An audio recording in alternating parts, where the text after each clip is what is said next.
علماء أمته وفقهاء ملته ونجباء طريقته أجمعين. أما بعد فأعوذ بالله من الشيطان الرجيم. بسم الله الرحمن الرحيم.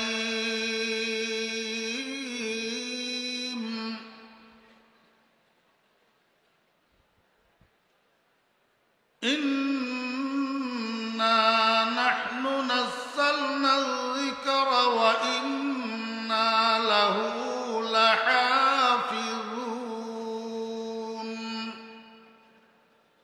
صدق الله مولانا العظيم.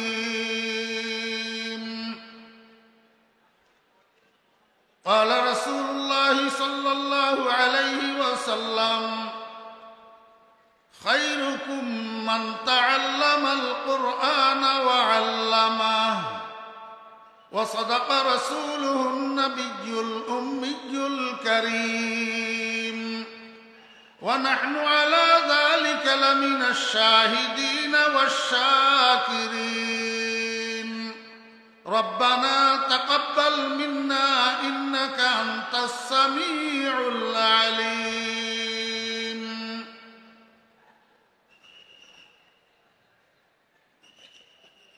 بمربی کے تواند طفل دانشور شدن. بمربی کے تواند طفل دانشور شدن. قطر رایم کا نبا شد بے صدف گوہر شدن. روزها باید کشیدن انتظار بے شمار. تاک در جوف صدف باران شود در عدن. ہفتہ باید کتایک مشت پشمز پشت میش. شاہد راح اللہ گردد یا شہید را کفن. ماہا باید کتایک نطفہ از پشت رحم. صفدر خیزد بمیدان یا عروس انجمن. سالها باید کتایک سنگ اصلی زافتاب. لال گردد در بدخشاں یا عقیقا در یمن. دورها باید کتایک کودک از فیض طبع. عالم دانا شود یا واعظ شیریں سخن. قرنها باید کتایک مرد صاحب دل شود. بایزید اندر خراسان یا اویس اندر قرن. واجب التکریم گرامی قدر حضرات علماء کرام مشایخ اعظام, গোটা বাংলাদেশের প্রত্যন্ত অঞ্চল থেকে আগত ধর্মপ্রাণ মুসলমান ভাইয়েরা, মহান আল্লাহ রাব্বুল আলামিনের অপরিসীম দয়ার ইহসান আল্লাহ রাব্বুল আলামিন আমাদেরকে আজ 8 ডিসেম্বর 2023 ইংরেজি তারিখে এশিয়া মহাদেশের অন্যতম ইসলামিক ইউনিভার্সিটি জামিয়া ওবাইদিয়া নানুপুরের আজিমুশান 2 দিন ব্যাপী মহতি সালানা জলসার আজ সমাপনী দিবসে আমাদেরকে অংশগ্রহণ করার তৌফিক দিয়েছেন। এজন্য আমরা সবাই মহান রব্বুল আলামিনের শুকর আদায় করি, আলহামদুলিল্লাহ।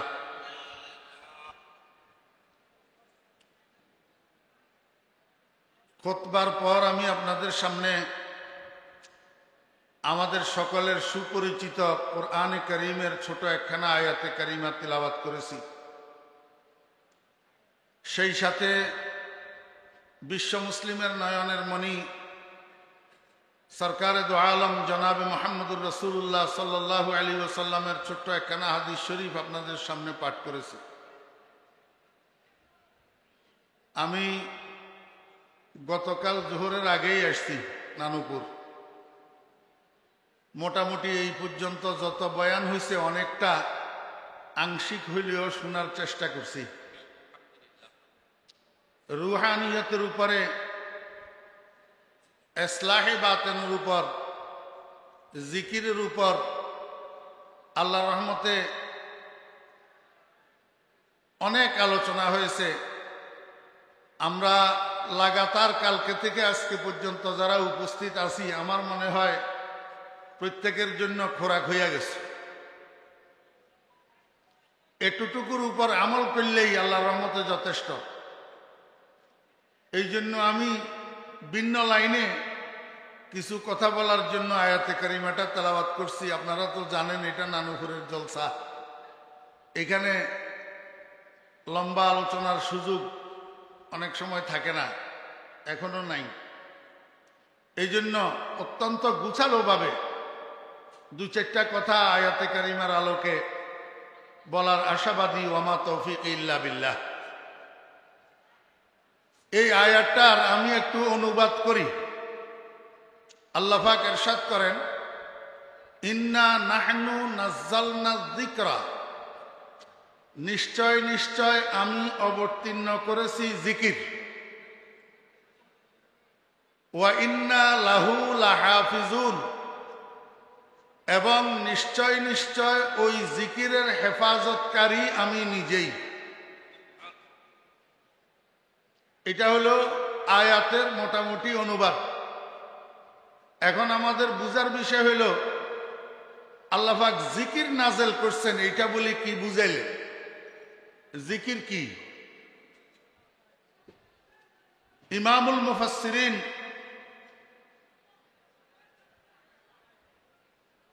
ভাই, এগুলা পবিত্র পানি, বৃষ্টির পানি, অসুবিধা নেই, ডোন্ট টেনশন। মাসদারুল হাদিস ওয়াত তাফসীর সৈয়দুল আউয়ালিন ওয়াল আখিরিন জনাবে মুহাম্মদুর রাসূলুল্লাহ সাল্লাল্লাহু আলাইহি ওয়াসাল্লাম ইরশাদ করেন, এখানে জিকির দ্বারা আল্লাহ পাকের মুরাদ কোরআন। জিকির দ্বারাই আল্লাহ পাকের মুরাদ কোরআন। তাহলে আয়াতের অর্থ কি দাঁড়াইল? নিশ্চয় নিশ্চয় আমি অবতীর্ণ করেছি কোরআন। এখন কোরআন শব্দ এটাও তো আরবি শব্দ। কোরআন শরীফের মধ্যে বহু জায়গায় আছে কোরআন। আল্লাহ পাক এইখানেও এইভাবে বলতেন, ইন্না আনজালনাহুল কোরআন ওয়া ইন্না লাহু লাহাফিজুন। তাহলে তো আরো সহজে বোঝা যাইত। কিন্তু আল্লাহ পাক কোরআনকে কোরআন না বলি জিকির বললেন কেন? এই বিশ্লেষণটা করতে গেলে একটু সময়ের দরকার। আজকে তো সেই সময় হাতে নাই। আমি একটা সাইড একটু আপনাদের সামনে আলোচনা করি। ইন্না নাহনু নাজ্জালনা যিকরা, এই জিকির শব্দটা আরবি গ্রামার অনুসারে মাসদার। আরবি গ্রামার অনুসারে মাসদার। জিক্রুন জাকারা ইয়াজকুরু নাসারা ইয়ানসুরুল মাসদার। অর্থ হইল স্মরণ করা। এখন কোরআনের সাথে শব্দ জিকিরের মানায় লোগাবির মুনাসেবত কি? কোন মুনাসেবতে আল্লাহ পাক কোরআনকে জিকির বললেন? জিকির শব্দের অর্থ স্মরণ করা। এখন আরবি গ্রামারের একটা বিধান আছে, মাসদারগুলা যত জায়গায় ইস্তেমাল হয়, হয় ইসমে ফাইলের মানা, না হলে ইসমে মাফউলের মানা। এই দুই মানার এক মানায় ব্যবহার হয়। হয় মবনি লিল ফাইল, না হলে মবনি লিল মাফউল। তো এইখানে জিকির শব্দটা ইসমে ফাইলের মানার মধ্যে ব্যবহার হয়েছে। তবে জিকির মাসদারের ইসমে ফাইল কিন্তু জাকিরুন। জাকিরুন অর্থ স্মরণকারী। কিন্তু এইখানে স্মরণকারী অর্থে ব্যবহার হয় নাই জিকির। তাহলে কি অর্থে ব্যবহার হয়েছে? এখানে জিক্রুন মাজদার এইটা মুজাক্কিরুন অর্থে ব্যবহার হয়েছে, যেটা সুলাসি মুজাররাদের ইসমে ফাইল, আর জাকিরুন সুলাসি মজিদফির ইসমে ফাইল। জাকিরুন হইল সুলাসি মুজাররাদের ইসমে ফাইল। এইটার উদাহরণ কোরআন শরীফের মধ্যে আরো আছে, এটা তো সময়ের অভাবে বলা যাইতেছে না। বুখারী শরীফের সর্বশেষ তরজুমাতুল বাব, যেটা ইমাম বুখারী রহমতুল্লাহ আলাইহি কায়েম করছেন একটা আয়াত দিয়া, ওয়ানাজাউল মাওয়াজিন আল কিসতা লিয়াউমিল কিয়ামা। এই ওয়ানাজাউল মাওয়াজিন আল কিসতার মধ্যে কিস্তুন মাজদার, এটা মাজদার যদিও সুলাসি মুজাররাদের, কিন্তু ইসমে ফাইলের মানার মধ্যে ব্যবহার হয়েছে যে সুলাসি মজিদফির বা মানা মুকসিতুন।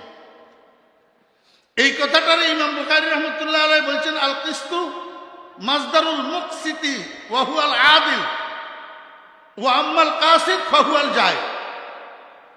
অর্থাৎ মাজদার সুলাসি মুজাররাদের, কিন্তু ইসমে ফাইল সুলাসি মজিদফি। তার অর্থ কিস্তুন কাসিতুনের মাজদার না, মুকসিতুনের মাজদার। এইখানেও জিক্রুন জাকিরুনের মাজদার না, মুজাক্কিরুনের মাজদার। মুজাক্কিরুন বামানা স্মরণ যে করিয়ে দে, যে স্মরণ করাইয়া দে তাকে মুজাক্কির বলে। আল্লাহ পাক কোরআনকে জিকির বলছেন এই অর্থে যে হে দুনিয়ার মানুষ, তোমরা যে দুনিয়ার মোহে, দুনিয়ার লোভে, দুনিয়ার ব্যস্ততায়, দুনিয়ার ঝামেলায়, দুনিয়ার লালসায় কতগুলা জিনিস ভুলে বসিয়াছ, এই ভুলা জিনিসগুলাকে তোমাদেরকে কোরআনে স্মরণ করাইয়া দিবে। এই জন্য কোরআন জিকির অর্থাৎ মুজাক্কির। তোমরা কি বলছ? তোমরা এক নম্বরে আমি আল্লাহকে ভুলে গেছো, আমার রসুলকে বলছো, আমার রসুলের আদর্শ বলছো। তোমরা তোমাদের মৌতের কথা ভুলে গেছো, তোমাদের কবরের কথা ভুলে গেছো, হাসরের কথা ভুলে গেছো, বেহেশত দুজকের কথা ভুলে গেছো। এই জিনিসগুলাকে কোরআন তোমাদেরকে স্মরণ করাইয়া দিবে। এই জন্য আল্লাহ পাক কোরআনকে কোরআন না বলি জিকির বলছে।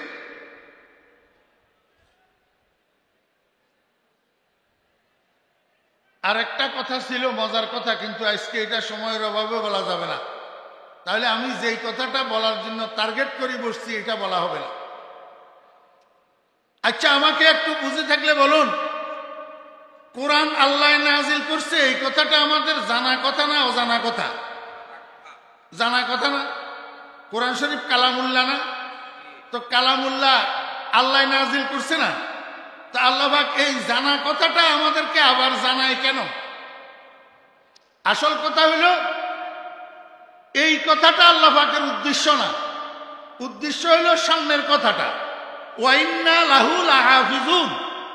অর্থাৎ আল্লাহ পাক জানাইতে চায় যে আমি আসমান থেকে কোরআন ছাড়া আরো বড় বড় 3টা কিতাব নাজিল করছি, তাওরাত, জবুর, ইনজিল। ঠিক তেমনি ভাবে কোরআনও আমি নাজিল করছি। তবে আগের আসমানি কিতাবগুলোর সাথে কোরআনের সাথে হিসাব কিতাব সমান না, একটু বেশ কম আছে। বেশ কমটা কি? ওয়া ইন্না লাহু লাহাফিজুন।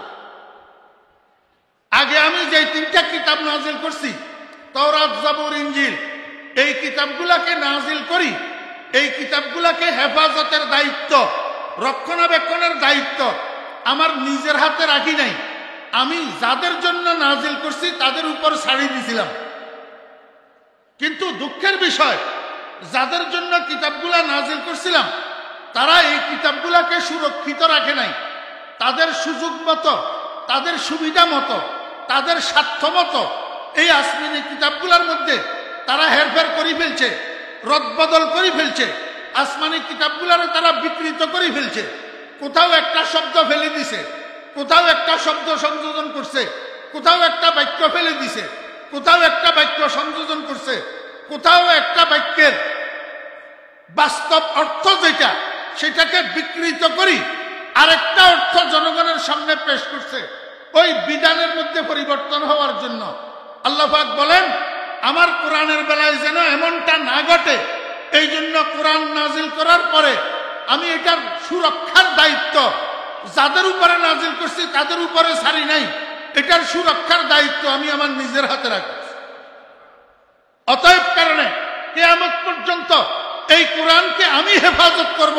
কিয়ামত পর্যন্ত কোন কুলাঙ্গারের বাচ্চা কোরআন শরীফের একটা জের জবরের মধ্যে, একটা শব্দের মধ্যে, একটা শব্দের অর্থের মধ্যে কোন রকমের বিকৃতি সাধন করতে পারবে না, কারণ হেফাজত আমার। কথা বুঝছেন নি?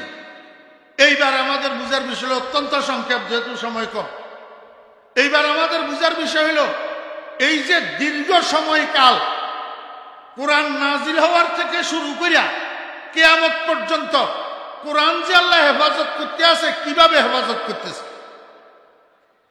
আমরা স্বাধীন বাংলাদেশের নাগরিক। এই স্বাধীন সার্বভৌম রাষ্ট্রটার হেফাজতের জন্য সাংবিধানিকভাবে 5টা বাহিনী আছে। কয়টা বাহিনী? 5টা বাহিনী।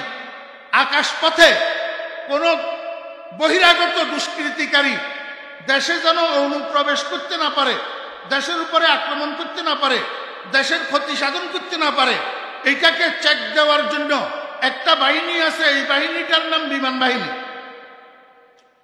পানির রাস্তা দিয়া, নৌপথে কোন বহিরাগত যেন দেশে অনুপ্রবেশ করিয়া দেশের ক্ষতি সাধন করতে না পারে, এটার জন্য একটা বাহিনী আছে। এই বাহিনীর নাম নৌবাহিনী। আমার ভাইয়েরা, স্থলপথে বর্ডার দিয়া বাইরের থেকে কোন স্মাগলার যেন ঢুকতে না পারে, বাইর হইতে না পারে, দেশের কোনো ক্ষতি সাধন করতে পারে এমন মানুষ বাইরের থেকে যেন ঢুকতে না পারে, অস্ত্রের চালান বর্ডার দিয়া যেন ঢুকতে না পারে, দেশের সম্পদ বর্ডার দিয়া যেন বাইর হইতে না পারে, এইটাকে চেক দেওয়ার জন্য একটা বাহিনী আছে। এই বাহিনীর নাম BGB, border guard of Bangladesh. আমার ভাইয়েরা, দেশের অভ্যন্তরে যে সমস্ত অপরাধগুলা, ক্রাইমগুলা হওয়ার সম্ভাবনা আছে, চুরি, ডাকাতি, হাইজ্যাক, রাহাজানি, লুটতরাজ, খুন, ধর্ষণ ইত্যাদি ইত্যাদি ক্রাইমগুলা যেন হইতে না পারে, এগুলাকে চেক দেওয়ার জন্য একটা বাহিনী আছে। এই বাহিনীর নাম হলো পুলিশ বাহিনী। কয়টা বাহিনী হইল বলেন না? দূরের তো শোনা যাবে না, আপনারা সামনে দিয়ে যারা আছেন। কয়টা বাহিনী হলো? আরেকটা বাহিনী আছে। এই 4 বাহিনীর উপরে সারা বছর উনাদের কোনো কাম নাই। সরকারে ডাবল ডাবল বাজেট করে উনাদেরকে বেড়াকে লালন পালন করে। তবে কোনো সময় কোনো প্রতিবেশী রাষ্ট্র যদি দেশের উপরে আক্রমণ করে, দেশ দখল করার জন্য দেশের সাথে যুদ্ধ লাগাইতে চায়, এই 4 বাহিনীর উপরে দেশকে রক্ষা করার জন্য আরেকটা বাহিনী আছে। সেই বাহিনীটার নাম কি বলেন তো? সেনাবাহিনী। তাহলে কয়টা বাহিনী হলো? 5টা বাহিনী। আল্লাহ পাক রব্বুল আলামিন বলেন, বান্দা, আমার কোরআনকে কিয়ামত পর্যন্ত হেফাজত করার জন্য আমি 5টা বাহিনী বানাইছি। কয়টা বাহিনী? 5টা বাহিনী। দেশের বাহিনীগুলা আর আল্লাহ পাকের বাহিনীগুলার মধ্যে বেশ কম আছে। বেশ কম কি? এই যে বাহিনীগুলার আমি নাম নিলাম, এই বাহিনীর সদস্যরা যদি রিটায়ার্ড করে অথবা মরে যায় অথবা চাকরিচ্যুত হয়, তখন সরকার বিজ্ঞপ্তি দিয়া নির্দিষ্ট একটা বাহিনীতে আবার লোক নিয়োগ করে। একসাথে 500, 1000, 5000, 10,000 লোক কি করে? নিয়োগ দেয়। কিন্তু আল্লাহ পাক রব্বুল আলামিন বলেন, আমি যেই 5টা বাহিনী বানাইছি, এই 5টা বাহিনীর মধ্যে সদস্য কমে না যে তা না, কমে। তবে একসাথে বিজ্ঞপ্তি দিয়া নিয়োগ দেওয়া লাগে না। আমি এমন অটো সিস্টেম করে রাখছি, একদিকে কমবে আরেকদিকে বাড়বে, গ্যাপ ফিল আপ হয়ে যাবে। কয়টা বাহিনী? 1 নম্বর বাহিনী।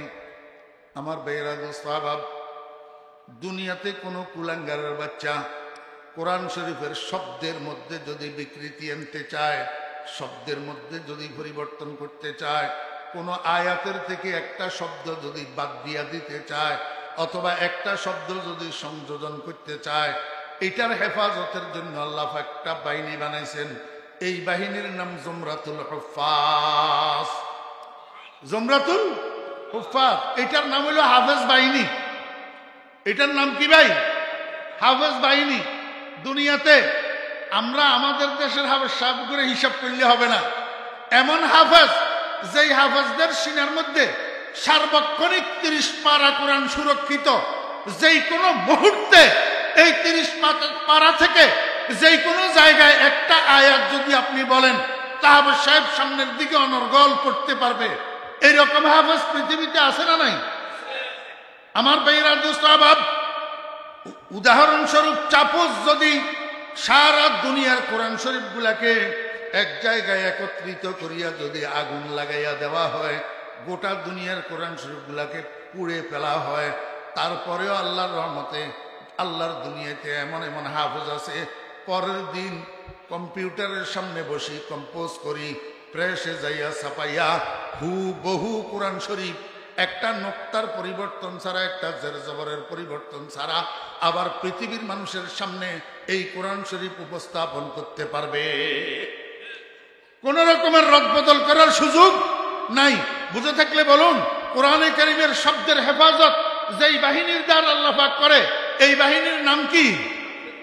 হাফেজ বাহিনী। আমার ভাইয়েরা দোস্ত আহবাব, 2 নম্বর কোরআনে কারীমের বিশুদ্ধ তেলাওয়াতের হেফাজত। আপনারা দেখবেন বাংলাদেশের মধ্যে এমন এমন কোরআন তেলাওয়াতকারী আছে যাদের কোরআন তেলাওয়াতের দ্বারায় নামাজ ভাঙ্গি যায়, নামাজ ভাঙ্গি যায়।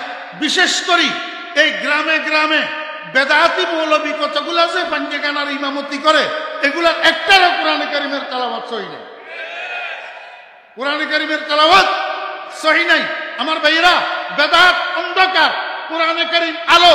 এই জন্য বেদাতের বুকের থেকে আল্লাহ পাক কোরআনে কারীমের বিশুদ্ধতার নিয়ামত উঠাই আনে। এই জন্য এদের কোরআন শরীফের তেলাওয়াত কি নাই? শুদ্ধ নাই। যেখানে টানের দরকার নাই সেখানে টানে, আর যেখানে টান নাই সেখানে তিনালিপ টানে। এটা হলো বেদাতি মৌলবীদের কোরআন তেলাওয়াত। আজকে আমার কাছে সময় নাই, না হলে একটা উদাহরণ দিয়ে আপনাদেরকে বুঝাইতাম। এই কোরআনে কারীমকে অশুদ্ধ পড়া, এইটার হেফাজত করেন আল্লাহ পাক একটা বাহিনীর দ্বারা। সেই বাহিনীর নাম জুমরাতুল কুররা, কারি সাহেব বাহিনী। কি বাহিনী? কারি সাহেব বাহিনী। নানুপুর ওবাইদিয়াতে কেরাত বিভাগ আছে না নাই? হেফজ বিভাগ আছে না নাই?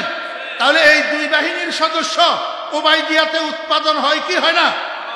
আমার ভাইয়েরা দোস্ত আহবাব, আর একটা জিনিস হলো কোরআন শরীফের অর্থ, কোরআন শরীফের মায়না, কোরআন শরীফের তর্জুমা, কোরআন শরীফের ব্যাখ্যা, কোরআন শরীফের বিশ্লেষণ।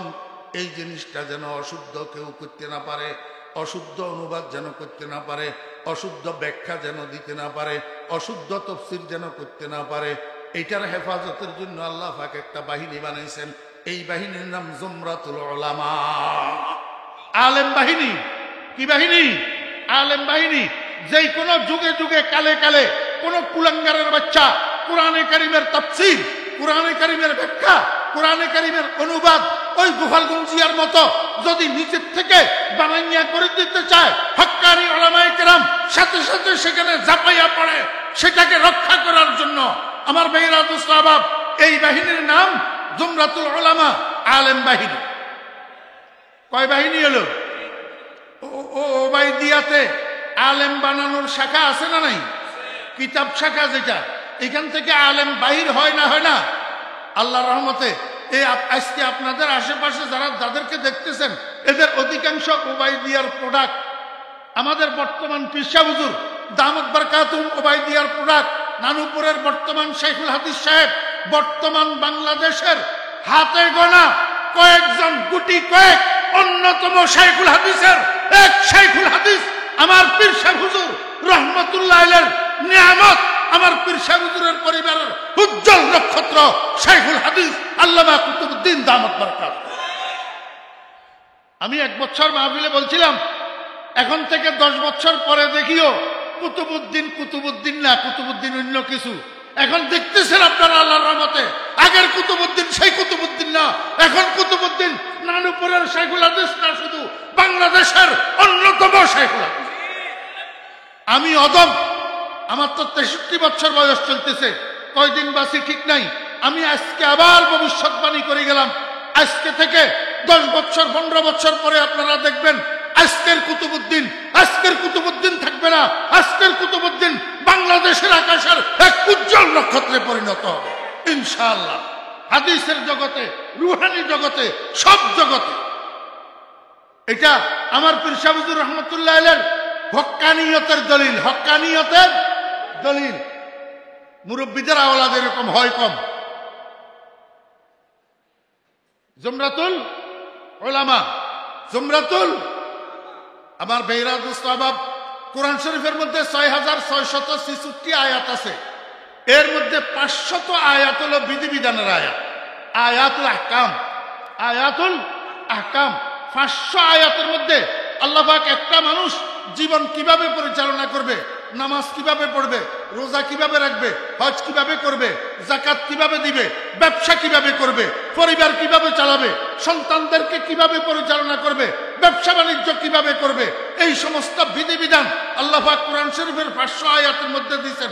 এগুলার উপরে আমল করিয়া এই বিধিবিধানের আমলগুলাকে বাস্তবায়ন করার লক্ষ্যে কেউ যেন ভুল আমল করতে না পারে, শিরককে মুস্তাহাব বলতে না পারে, বেদাতকে সুন্নত বলতে না পারে, এটার জন্য সঠিক কোরআনের বিধিবিধানের উপরে আমল করার জন্য একটা বাহিনী আল্লাহ পাক তৈরি করছেন। উনাদের নাম হলো জুমরাতুল আমিলিন, জুমরাতুল আমিলিন, আমলকারী বাহিনী। দোস্ত, আপনার সামনে আমার সামনে যদিও কোরআনের আহকামের উপর, কোরআনের বিধিবিধানের উপরে ১০০ আমলকারী মানুষ আমার চোখে পড়ে না, কিন্তু আল্লাহর জমিনে কোরআনের বিধিবিধানের উপরে ১০০% আমল করেনেওয়ালা মানুষ জমিনে আছে না নাই? হ্যাঁ, আছে না নাই? আল্লাহু আকবার। ১০০ কোরআনের বিধিবিধানের উপরে আমল করেনেওয়ালা মানুষ আল্লাহর জমিনে আছে, এই ওবাইদিয়াতেও আছে, আছে আল্লাহর রহমতে। এটার নাম হলো জুমরাতুল আমিলিন। এই আমল করেনেওয়ালাদের বাহিনীর দ্বারা আল্লাহ পাক কোরআনের বিধিবিধানগুলোর হেফাজত করতে হবে। কয়টা বাহিনী হলো? মনোযোগ আসেনি?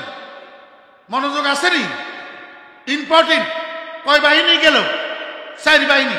এই ৪ বাহিনীর প্রত্যেকের কার্যক্রমের জন্য, এই ৪ বাহিনীর উৎপাদনের জন্য একটা একটা ফ্যাক্টরি, একটা একটা কর্মক্ষেত্র আছে, একটা একটা ফ্যাক্টরি, একটা একটা কর্মক্ষেত্র আছে।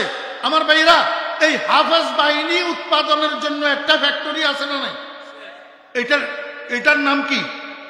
হেফজখানা, হাফেজিয়া মাদ্রাসা, ওবাইদিয়ার হেফজ বিভাগ, এটা হলো হাফেজ উৎপাদনের কারখানা। এরকম ভাবে কারিয়ানা মাদ্রাসা, তারতিলুল কোরআন মাদ্রাসা, তাজবিদুল কোরআন মাদ্রাসা, কেরাত বিভাগ, এটা হলো কারি তৈয়ারের কারখানা, কারি তৈয়ারের ফ্যাক্টরি। এমনি ভাবে জামিয়া ওবাইদিয়ার মতো যত মাদ্রাসা ছোট বড় বাংলাদেশে আছে, এগুলো হলো আলেম তৈরির কারখানা। আমার ভাইরা দোস্ত আবাব, এমনি ভাবে আমল করেনেওয়ালা যারা আমল বাহিনী, এই আমল বাহিনীর জন্য একটা কর্মক্ষেত্র আছে, এই মসজিদ। কর্মক্ষেত্র আছে কি? আমার ভাইরা দোস্ত আবাব, যদি এই বাহিনীগুলা দুনিয়াতে থাকতে হয়, একের পর এক ক্রমশ পদ্ধতিতে এই বাহিনীগুলা যদি দুনিয়াতে উৎপাদিত হতে হয়, তাহলে এই ফ্যাক্টরিগুলাকে ঠিক রাখা লাগে, এই কর্মক্ষেত্রকে ঠিক রাখা লাগে, মাদ্রাসাগুলাকে ঠিক রাখা লাগে, হেফজখানাগুলাকে ঠিক রাখা লাগে, মসজিদগুলাকে ঠিক রাখা লাগে। এখন এগুলাকে ঠিক রাখার জন্য আর একটা বাহিনী আল্লাহ পাক তৈরি করে দিয়েছেন। এই বাহিনীর নাম জুমরাতুল মুসাইদিন, জুমরাতুল মুসাইদিন, জুমরাতুল মুতাসাদ্দিকিন, দাতা বাহিনী, দাতা বাহিনী। ও ভাইয়েরা দোস্ত আহবাব, এই দাতা বাহিনী রে আল্লাহ পাক আগে মাল দে, আগে দম দে, দৌলত দে, দিয়া এদেরকে ধাক্কাইয়া ধাক্কাইয়া ওই ফ্যাক্টরি এগুলাতে নিয়ে যায়, ওই কর্মক্ষেত্র এগুলাতে নিয়ে যায়, নিয়ে কয় তুই এই ফ্যাক্টরির জন্য সাহায্য কর, এই মসজিদের জন্য সাহায্য কর, মাদ্রাসার জন্য সাহায্য কর। এদের কোটি কোটি টাকা দানের বদৌলতে আল্লাহ পাক এই ফ্যাক্টরি গুলাকে ঠিক রাখে। জি আমার ভাইরা দোস্ত আহবাব, আপনি যদি মনে করেন আমি তো দিই না, আমি তো দিই না, আপনার না দিলে কিছু আসবে যাবে না। কারণ এগুলাকে হেফাজত করার দায়িত্ব, কোরআন যেমন হেফাজত করার দায়িত্ব আল্লাহ পাক নিজের হাতে নিছেন, কোরআনের ফ্যাক্টরি এবং কর্মক্ষেত্রগুলাকে হেফাজত করার আল্লাহ পাক দায়িত্ব নিজের হাতে নিছেন। অতএব কারণে আল্লাহ পাক যাদেরকে পছন্দ করেন তাদেরকে সাহায্য করার জন্য, সহযোগিতা করার জন্য উদ্বুদ্ধ করি এই ফ্যাক্টরি। আর এই ফ্যাক্টরিগুলাকে ঠিক রাখিয়া এদেরকে দিয়া, এই ফ্যাক্টরিগুলাকে দিয়া আল্লাহ পাক হাফেজ তৈরি করাবেন, আল্লাহ পাক কারি তৈরি করাবেন, আল্লাহ পাক আলেম তৈরি করাবেন, আল্লাহ পাক আমল করনেওয়ালা তৈরি করাবেন। আর এর দ্বারা কিয়ামত পর্যন্ত আল্লাহ পাক রব্বুল আলামিন কোরআনের হেফাজত করবে। আল্লাহ পাক কি করবেন? কোরআনের হেফাজত করবেন। এখন আপনারা আমাকে বলেন, আমরা যারা দুনিয়াতে কোরআনওয়ালা আছি, হামেলিনে কোরআন, আমরা কি আছি ভাই? আমরা সবাই কোরআনের বাহক। আপনারা বলেন, হুজুর আমরা তো মাদ্রাসায় পড়ি নাই, আমরা কেমনে কোরআনের বাহক হইলাম? আমি বলবো, আপনি মাদ্রাসায় পড়েন নাই, কিন্তু আপনি কুল হু আল্লাহুল আহাদ জানেননি। কুল হু আল্লাহু আহাদ আলহামদুলিল্লাহি রাব্বিল আলামিন পড়তে পারেননি, মুখস্থ। সেই কুল হু আল্লাহু আহাদ মুখস্থ জানেন না যে এমন কে আছেন? একটু হাত উঠান তো। কুল হু আল্লাহু আহাদ সূরাটা মুখস্থ জানেন না এমন কোন ভাই আছেননি? যারা জানেন উনারা একটু হাত উঠান তো। চাই কুল হু আল্লাহু আহাদ, দুরু হাত উঠান। কুল হু আল্লাহু আহাদ সবাই জানেন? হাত নামান। এইখানে রাস্তা, ওই কালুমুন্সিরহাটের থেকে যে রাস্তা নাজিরহাট গেছে, রাস্তার উপরে একটা হিন্দু ভাই দাঁড়ানো আছে, হরেশচন্দ্র দেবনাথ। এই হরেশচন্দ্র দেবনাথের একটু যাইয়া বলেন তো, বলে ভাই একটু কুল হু আল্লাহ সূরাটা পড়ি শোনা, কুল হু আল্লাহ সূরাটা একটু পড়ি শোনা। হরেশচন্দ্র আপনাকে কুল হু আল্লাহ সূরা পড়ি শুনাইতে পারবে? হে জিজ্ঞেস করবে, কুল হু আল্লাহ এটা কোন জানোয়ারের নাম? আমি তো জানি না। ঠিক না? ঠিক। কেন? কারণটা কি? আসমা বারে আমানত না তাওয়ানাস্ত কশিদ, आसमा बारे अमानत न तवानस्त कशीद कुराए फाल बना में मन दीवाना जदन। আমার বেরা দোস্ত আবাব, আল্লাহ পাক ফেরেশতাদেরকে দিয়ে আসমানের লটারি দিছে, লটারি। কোরআন শরীফ কার ভাগে যাবে, কার ভাগে যাবে না, এই লটারির মধ্যে আপনার নামও উঠছে। আপনি যদিও মাদ্রাসায় পড়েন নাই, 30 পারার হাফেজ হইতে পারেন নাই, কিন্তু কুল হু আল্লাহর হাফেজ হইছেন, আলম তারার হাফেজ হইছেন, লিলাফের হাফেজ হইছেন, ইন্না আতাইনার হাফেজ হইছেন, আলহামদুলিল্লাহি রাব্বিল আলামিনের হাফেজ হইছেন। আপনি কেমনে হাফেজ হলেন কুল হু আল্লাহর? কেমনে হাফেজ হলেন আলহামদুলিল্লাহর? ওই লটারিতে কোরআন আপনার ভাগে পড়ছে, কোরআনের ভাগে আপনার লটারিতে নাম উঠছে, এই জন্য আপনি কুল হু আল্লাহর হাফেজ হইছেন। হরেশচন্দ্রের ফোলা কেন কুল হু আল্লাহর হাফেজ হইতে পারল না? বুঝেন না হিসাব? তাহলে মাদ্রাসায় পড়েন নাই, কিন্তু কোরআনের ধারক, কোরআনের বাহক আপনিও হইলেন কিনা? মাদ্রাসায় পড়ে নাই এমন সমস্ত মুসলমানও কোরআনের বাহক, ওই কুল হু আল্লাহর বাহক, আলম তারার বাহক, আলহামদুলিল্লাহ বাহক। আমার ভাইয়েরা দোস্ত আবাব, এখন আপনারা আমাকে একটু বলবেন, কয় বাহিনী? কথা কয় না, কয় বাহিনী? আপনি কোন বাহিনীর সদস্য হইলেন? কোন বাহিনীর সদস্য? আপনাকে এই 5 বাহিনীর কোন এক বাহিনীর সদস্য হতেই হবে। কোরআন রক্ষা করার কাজে আপনাকে অংশগ্রহণ করতেই হবে। অতএব 5 বাহিনীর সদস্য যদি হন আপনি, 1 নম্বর, আপনি কি হাফেজ? তাহলে হাফেজ বাহিনীর সদস্য হইতে পারলেন না। আপনি কি কারি? তাহলে কারি বাহিনীর সদস্য আপনি হইতে পারলেন না। আপনি কি আলেম? তাহলে আলেম বাহিনীর সদস্য আপনি হইতে পারলেন না। আপনি কি পরিপূর্ণ 100 কোরআন মোতাবেক আমল করেন? বলেন না। আমি তো পারি না, আমি 100 কোরআন মতো আমল করতে পারি না, আপনিও পারেন না। তাহলে আপনি 4র্থ বাহিনীর সদস্য হইতে পারেন না, কিন্তু 5ম বাহিনীর সদস্য হওয়ার আপনার সুযোগ আছে। আপনার সাধ্য মোতাবেক, আপনার সাধ্য মোতাবেক আপনি জামিয়া ওবাইদিয়ার ফান্ডে যদি 10টা টাকা সদকা করেন, 10টা টাকা মুসাআদা করেন, তাহলে ওই জুমরাতুল মুসাইদিন, জুমরাতুল মুতাসাদ্দিকিন, ওই সহযোগী বাহিনীর সদস্য হিসাবে আল্লাহ পাকের লিস্টের মধ্যে আপনার নামটা উঠবে। কোরআন রক্ষাকারী বাহিনী, কোরআন রক্ষাকারী বাহিনী। আপনারা মনে মনে করতেছেন, হুজুরে মনে হয় কালেকশনে না করবো লাগে। হ্যাঁ, আমি তো মাগরিবের পরে বয়ান করতাম। এই বছর আমার একটু ঝামেলার কারণে আসতে পারবো না বলে দিছি আগে, এই জন্য। আসলে তো আসি গেছি, কিন্তু বলছিলাম আসতে পারবো না, এই জন্য শিডিউলটা নষ্ট হয়েছে। এখন মাগরিবের কাজ এটা, মাগরিবের পরের কাজ এটা দুপুরে করলে কি কবিরা গুনাহ হয়নি? জি কি কন? তাহলে একটু করতাম, আপনারা কন করমু একটু? জি। তো তাহলে এই কোরআন রক্ষাকারী বাহিনীর সদস্য হওয়ার জন্য কে কে রাজি আছেন আমার একটু হাত তুলেই দেখেন। মাশাআল্লাহ। এই শুনেন, একটা হাতও কিন্তু বাকি রয় নাই, সবাই সবাই হাত উঠাইছেন, সবাই হাত উঠাইছেন। আমি হাত তোলাইছি কেন? হাত তোলাইছি